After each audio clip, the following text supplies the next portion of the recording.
ఒకరికి ఒకే పదవి అన్నప్పుడు మంత్రి పదవి వదిలేస్తారా? పార్టీ పైన ఎలాంటి ఫోకస్ చేయబోతున్నారు? జాతీయ ప్రధాన కార్యదర్శిగా ఉన్న ఆయన ఇప్పుడు వర్కింగ్ ప్రెసిడెంట్గా ఇవాళ తీర్మానం చేయబోతున్నారు, ఇవాళ ప్రమాణ స్వీకారం కూడా చేయబోతున్నారు అన్నట్టుగా బాలకోట గారు కూడా ఇవాళ జరగబోతోందని చెప్పారు. సో ఏంటి మరి ఒకరికి ఒకే పదవి అన్నప్పుడు మంత్రి పదవి వదిలేస్తారా? ఆయన పార్టీ పైన ఎలాంటి ఫోకస్ పెట్టబోతున్నారు?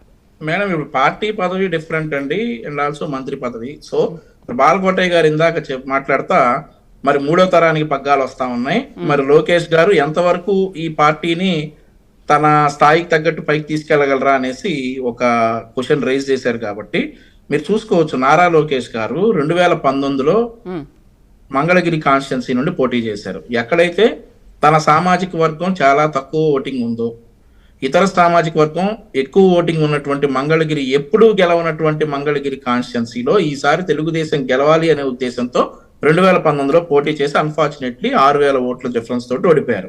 ఆ తర్వాత దాన్ని ఛాలెంజ్ గా తీసుకున్నారు, నేను ఎందుకు గెలవకూడదు మంగళగిరిలో.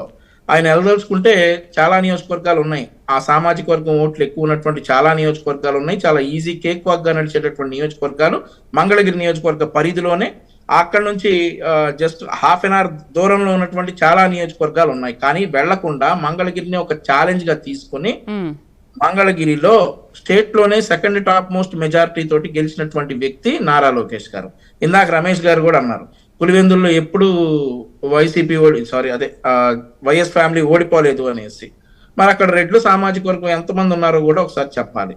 అలాంటిది ఇప్పుడు ఈ మంగళగిరి కాన్స్టిట్యున్సీలో గెలుచుకొచ్చి యువగణం అనే పాదయాత్రతోటి రాష్ట్రం అంతా కూడా పర్యటించి తన టాలెంట్ ని, తన సత్తాని నిరూపించుకున్నటువంటి వ్యక్తి నారా లోకేష్ గారు.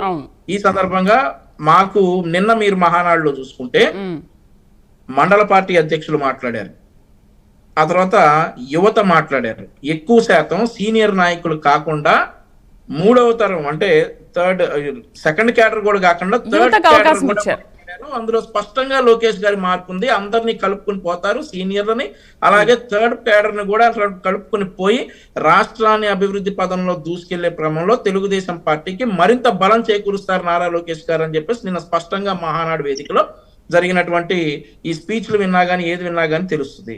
సో డెఫినెట్లీ నారా లోకేష్ గారు is going to be our asset to the party. ఖచ్చితంగా మేమైతే చెప్తా ఉన్నాం. రైట్ బాలకోట గారు, ఓకే బాలకోట గారు, ఏంటి 2014లో చాలా సవాళ్లు ఎదుర్కొన్నారు, పునర్నిర్మాణం కావచ్చు, లేకపోతే రాజధాని, పోలవరం, ఇలా అన్ని విషయాల్లో కూడా నిమగ్నం అయ్యి పార్టీకి సంబంధించిన కార్యక్రమాల్లో చంద్రబాబు కాస్త ఫోకస్ తగ్గించారు. కాబట్టి అదే ఎఫెక్ట్ 2019లో కనిపించిందా? ఆ 2019లో కనిపించిన ఎఫెక్ట్తోనే ఇప్పుడు పార్టీ పగ్గాలన్నీ కూడా లోకేష్కి అప్పచెప్పారా? ఎస్పెషల్లీ లోకేష్కి వర్కింగ్ ప్రెసిడెంట్ బాధ్యతల్ని అప్పగించడానికి ప్రధాన కారణం ఏంటి? ఎందుకంటే అప్పుడు కార్యకర్తలకు కానీ నాయకులకు కానీ అవసరమైన వాళ్ళకి కూడా మేము అందుబాటులో లేకపోయాము, అందుకనే ఈసారి ఇలా కాదు, పార్టీ పగ్గాలు మొత్తం నేనే కాదు లోకేష్కి కూడా అప్పచెప్తే ఇంకా ఆయన చూసుకుంటారు అని ఉద్దేశమా?